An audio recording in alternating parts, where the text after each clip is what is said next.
دینا اوس قرآن کریم منتا واقعا د سیدنا صالح علیه السلام صالح علیه السلام دغه نسبنامه اکا دا سمود سره او بیا لګي د عادیانو سره یعنی عاد اوله او ثانیه د اکثریت وي چې عاد ثانیه چې د مهمدات مراد دا بیا سمود دا چې کوم قوم کوم ځای د دې نسبت شوی د خپل نیکه طرف او د هغې د وجدي ته سمودیان ویلی شي او ما تاسو ته پرون ذکر کړو چې کوم عرب عاربه دي وغیره یو څه نو د دې هغه قوم سامي قوم دي ته ویلی شي په هغې کې د دې تعلق دی د اهل تحقیق په نسبت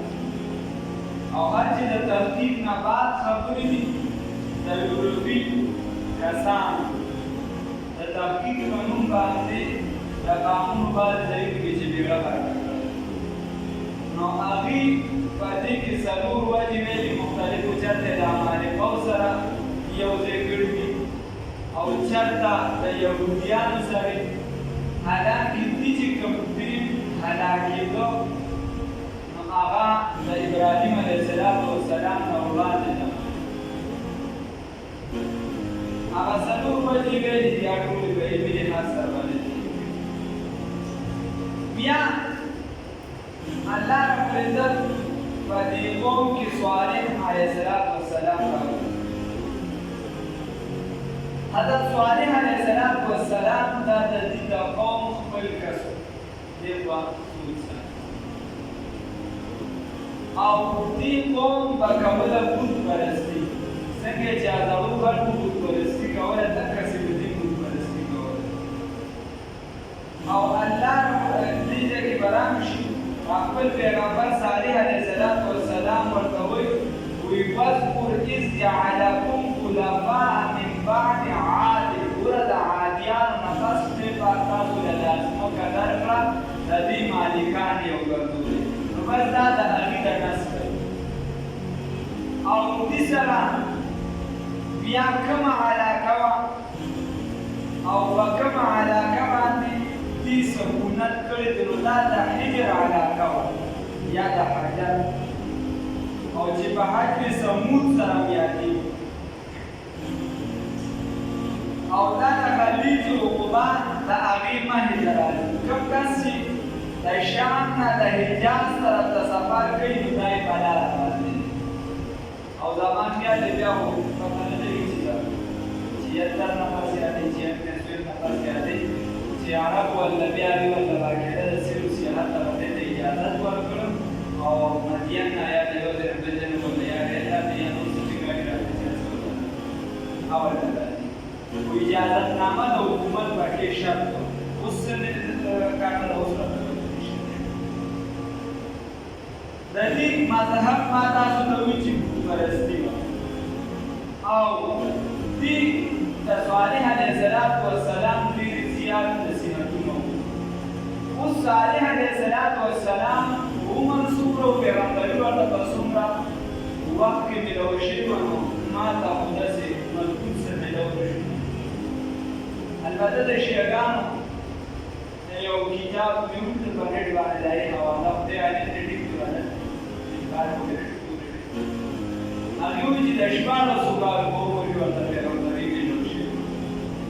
والله اعلم صحیح ټیک او 480 کالو کې عمر د شیعاګانو ما ته په دې باندې راځي شته ما نه بیا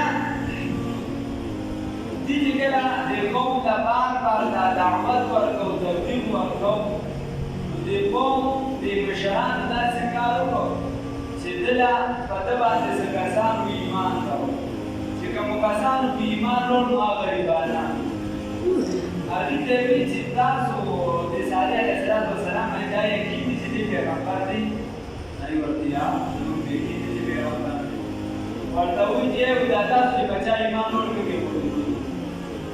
بیا صالح علیه السلام ته وایي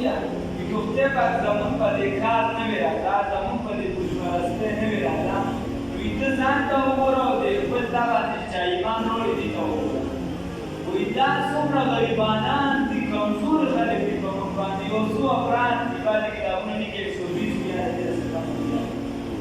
دې خلکو په دا ایمان راوړی او د ټولو نه کمزور خلک دا په قوم کې دي. او موږ سره ښکلې ښکلې ځمکې موږ سره د پیداوار وکړه او ښکلې علاقه دا زموږ سره زموږ ټول مالدار خلک دي چې کوم ستا مخالف دي. بیا صالح علیه السلام بار دعوت ورکړي، دوی ورته وویل چې زه وبلېږم خبره به در سره ومنو، خو موږ له یو معجزه راکړه، څه راته ووایه معجزه، څه راته ووایه معجزه. معجزه څه ته وایي؟ دا نوم خو موږ بار وایو چې قرآن هم معجزه ده. موږ څه وایو؟ قرآن څه دي؟ معجزه ده. خو دا معجزه وایي څه ده؟ معجزه وایي څه ده؟ معجزه وایي عاجز کوونکي ده، عاجز کارته وایه، عاجز کوونکي ده. څه ته ویلی شي؟ چې بل بنده هغه شان کار نه شي کولی، دې ته څه ویلی شي؟ معجزه ویلی شي. مثال بتاوه، رسول الله صلی الله علیه وسلم روح مبارکه کې ګوتې مبارکې کېښودې او د هغې نه اوبه روانه شي او ټول لښکر پرې اوبه موسکلې او ځان سره یې په هغه کوم چې ورسره لوند وغیره په هغې کې جمع کړي او بربندرې کړي. خو دې کې خبره سره معجزه او کرامت دواړه دا د الله کار دی، د الله فعل دی. څه دي؟ معجزه څه ته ویلی شي؟ د الله فعل دی، خو په لاس د پیغمبر چې دی راښکاره کېږي د معجزه وي. کوم کار چې براه راست د الله وي او د پیغمبر په لاس باندې راښکاره شي نو دې ته معجزه ویلی شي. او کوم کار چې د عادت نه خلاف وي، خرقې عادت ورته هم راوځه چې په دې باندې د عادت راځي چې خرقې عادت دی که نه دی، خو کوم چې د عقل نه مني او د ولي په لاس باندې راښکاره شي نو دې ته بیا ویلی شي کرامت. او کوم چې د جادو مالو هغه باندې په لاس باندې راښکاره شي نو هغه بیا نه دی عادت، هغه بیا چې داسې جادو د افغانستان کې ټوله ده. معجزه ویلی شي چې د الله کار د مخلوق په لاس، د الله فعل د مخلوق په لاس باندې د پیغمبر په لاس باندې راښکاره شي. او کرامت چې د ولي په لاس باندې راښکاره شي، ته ورته ځمکه ډنډه تنګه کړي لاړ شي معجزات ورسي دې به داسې کېدای شي. او بله بیا دا معجزه چې ده، معجزه د دې څوک مقابله نه شي کولی. نو دې کې بنیادي دې ته یو خبره ده، معجزه چې دا د پیغمبرۍ دپاره بنیاد نه دی. چې چا سره معجزه وي نو دې به پیغمبر وي، چې چا سره معجزه وي نو دې به پیغمبر وي. که چا امت ته معجزه پېښ کړه نو دې نه د پیغمبرۍ دپاره دلیل هغه وحي ده چې الله ربالعزت ورته وحي کړي، بس دا دلیل. دا چې دې د هغه د حقانیت دپاره یو دلیل کېدی شي. او بعضې وخت عاقلان دي، پوهه خلک دي، هغه د عقل یو څه بل څه راولي چې دې کسر راولي د پیغمبر راولي چې معجزه پېښ شي نو صرف ایمان راولي. خو د پیغمبرۍ دپاره بنیاد معجزه نه ده، پیغمبرۍ دپاره بنیاد معجزه نه ده چې یو کسر په معجزه وي نو دې به د پیغمبر دا خبره غلطه ده. اوس د الله کار او د مخلوق په لاس باندې راښکاره کېدو دا به هغه کس مني چې هغه ما سره دا خبره ومني چې په هر څیز کې اثر دا ذاتي ډول نه دی، په هر څیز کې اثر ذاتي ډول نه دی. اور دی، اور په هغې کې یو اثر دی، هغه څه کوي؟ سیزل کوي. اور څه کوي؟ سوځول کوي. اور سوځول کوي که نه؟ اوبه څه کوي؟ روبول کوي. داسې نور چاړه چې ده دا څه کوي؟ لارول کوي. دا اثر په دې کې ذاتي نه دی، خو دا پکې دی، دا اثر پکې چا دی؟ که الله ربالعزت دې دغه اثر والی نو بیا دا اور چې دی دا سوځول نه کوي، دا اور بیا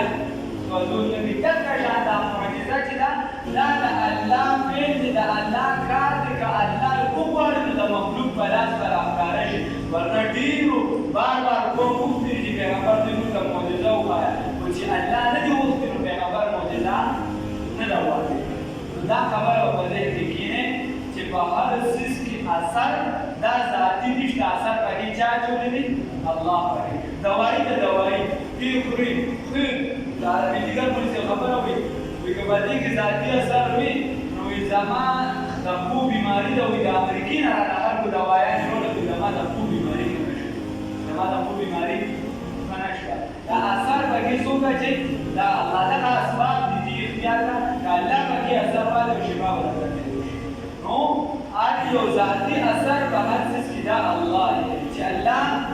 ونوالي الله دوی دا کس ته ادا نشي چې چاړه پر لماره راځي ورته په ورته معنا صحیح نو دا معجزه دې ویلي چې دا کار د الله د مخلوق په لاس راغلی نو دې دا صالح علیه السلام مطالبه وکړو موږ یو معجزه وکړه موږ یو معجزه وکړه یا یو بل دلیل وکړه لکه رسول الله صلی الله علیه وسلم چې کوم خبره او بس باندې باندې په پیټ باندې الله رب العزت قرآن کې رسول الله صلی الله علیه وسلم ته فرمایي وما رميت اذ رميت ولكن الله رمى دا بدر په وخت کې رسول الله صلی الله علیه وسلم چې دا خور روانه شو داسې گزار کړ چې به داسې گزار کړ د هر کافر سره الله رب العزت ورته دا خور دا نه د رسول دا نه د گزار کړي بلکې دا ما رسول الله ما گزار دا چا کړل ګور پیغمبر وشتي دا واسار پکې چا چولې کار دا چا د الله رب العزت ویلي دي ان یو تفصیل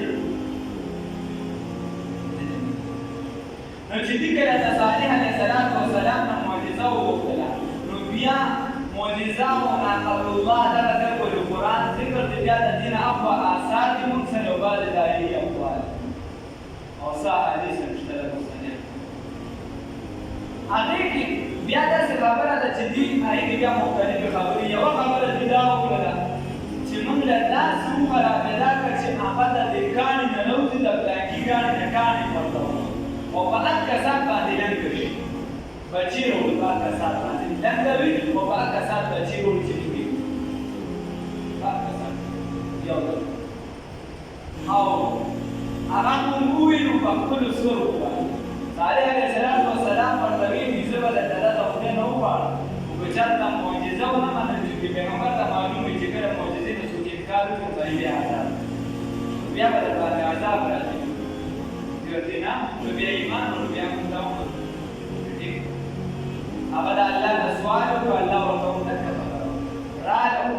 او هغه کان چې دی هغه د صالح علیه السلام چې هغه په اړه راځي د سوال او بس کې بیا ته هغه دا خبره خو دا به خاطر وکړه او پاکستان ته بچی پیدا شي تاسو پاکستان ته بچی پیدا شي دیولې د تاریخ د قوم یو مشکو ایمان نور هم دې ته جوړېدل چې ایمان وروړو او څه کسان پکې دا چې ایمان نه ایمان نه هغه دا کدو مشران دی ورته دای کاروبار دی چې ایمان نه ایمان نه نو په مشرانو کې صرف دا یو کس چې دا ایمان وروړو او مشرانو مالدارانو کې بل چا ایمان نه وروړو بیا خیر په دې باندې کې بیا د دې لپاره هغه چې ډېر نمبروالي مقرر کړو یو ورځ به دا وبس یو ورځ به دا سره کوي ستاسو صاحبي مالي به دا وکړي او په بله ورځ به بیا تاسو ته اجازه تېر څه کوي او دې به دومره بیا ورکړي چې ټول قوم ته به کافي وي او لوښي به ورته جماعتې کوم بله به دې بیا دې څه وخت خو دا برداشت کړه او اسلام نه ورونه په کفر باندې پاتې بیا معجزه ورته نو په زړه کې دومره هغه اثر واغښت چې داري کې د معجزې باندې گزار نشي صالح علیه السلام ورته وویل که چېرته به دې ته تکلیف ورکړو نو د خدای د عذاب به بیا انتظار کوې دا مې دا اومه به ګرځېده راګرځېده او دغه شان په دې قوم کې دوه زنانه وې یوه ډېره زیاته مالداره او د هغې ګوریانې ډېره او بله زنانه وه هغه ذاتي ته ور ډېره زیاته حسین او جمیله او په دې قوم کې یو ټولګي و چې هغه نن سبا ورته د بدماشانو ټولګي وویل او نوجوانان د یو بل نه د خپل ځان لالچ ورکړو د مال دولت چې د ما ټول مال دولت صاحبي وي چې دې روزانه دا پوره اوبه څښي دا وغیره دا چې دې دا به ستا شي روزه ستا او دې بل ورته د خپل بيانو دعوت ورسول الله هو صالح عليه الصلاة والسلام دعوه چدا دعوت او اول بعضو کتابونو لیکلي چې دي اوله منسوبه صالح علیه السلام ته جوړه کړې وه چې دي او خاندان به له ټول ختمول صالح به بیا مسلمانان ته قسمونه وکړي چې دا زموږ کار نه دی تشریح یې کړ خو بیا د دې منسوبه بدله شوه او د اوښې ته کېناسته اوښې په پښو باندې ووهله او هغه پښې ورته کټ کړي هغه مړه شو او دا بچی یې چې د چلې ووهلې او دا ګټې د پاسه چې ووهلې ګټه ورته ورو شو دا نه شو